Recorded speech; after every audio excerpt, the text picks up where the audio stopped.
when you're talking to God, it's better not to like talk in language. It's better to let the feeling, which is invisible thing, which has no body,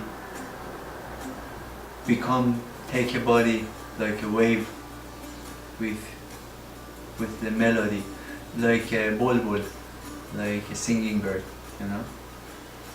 That's how like what do? They don't sit on a tree, branch of a tree, like say, oh, there are audience, or like this bird came, that human is there, let me sing now and start singing.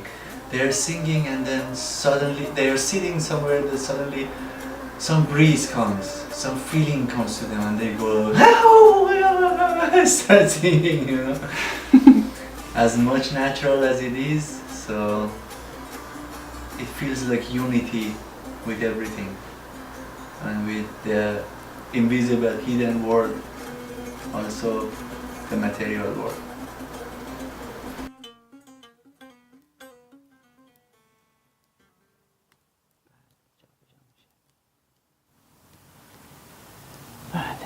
Tambur is like coming out of a specific branch of Sufis they call Yoresan or Ahl.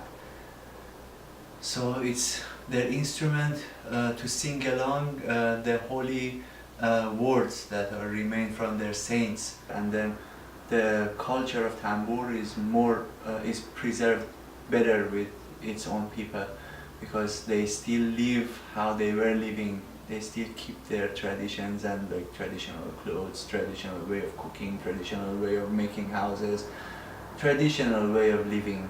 The Kurdish people are awesome. Like when they are doing a wedding ceremony, like they make every single one, like 120 years old people in the village, they are dancing, they are jumping, flying, because it's purity of human, you know. They bring their music from the soul part, and then they make it out like it's divine. It's like the divine wine, you know, as we say. When you are going down and hitting the strings of tambur, it means that you are saying something about the material world. You're going up and saying things, it means that you are saying something about like the other level of consciousness. So before tambur I was playing, I was always like dreaming about becoming a singer and like playing electric guitar, like having metal music in my head. But like starting from childhood, like from the buskers, from the gypsy people, from like here and there, from the Sufi circles that I went with my uncle. So I've heard tambur, and I've heard another instrument which is kind of relative of tambur, which is called dotar. And tambur has like every kind of hidden things. When you're communicating with the hidden word communicates back to you. So all kinds of magic happened for me while following tambur. Many kind of synchronicities, interesting synchronicities, unbelievable. Yeah, it changed my life actually.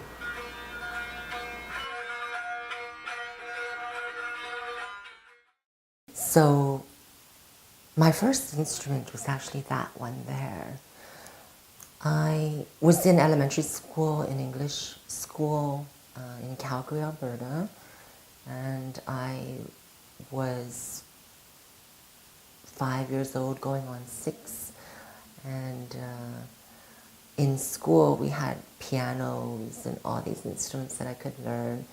And one day the vice principal was on a field trip with us to the Glenbow Museum, and in the Glenbow Museum was a Japanese arts and crafts sort of exhibit moving through.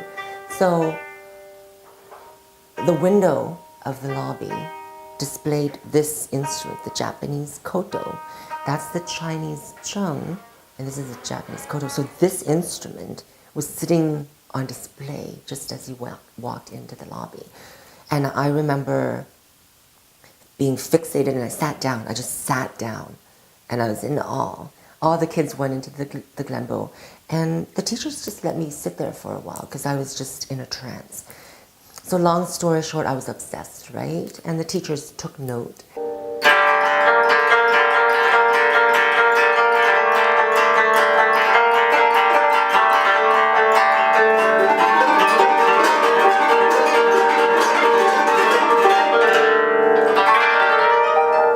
I went out and street performed, and I realized that street performing was supporting my life, and I didn't need to work for a living. I didn't need to work under somebody. I could be my own boss. So I play at cafes, I play at art galleries, I play at corporate functions, hotels, limousines, on top of mountains, in deserts, on top of an ocean, in an airplane.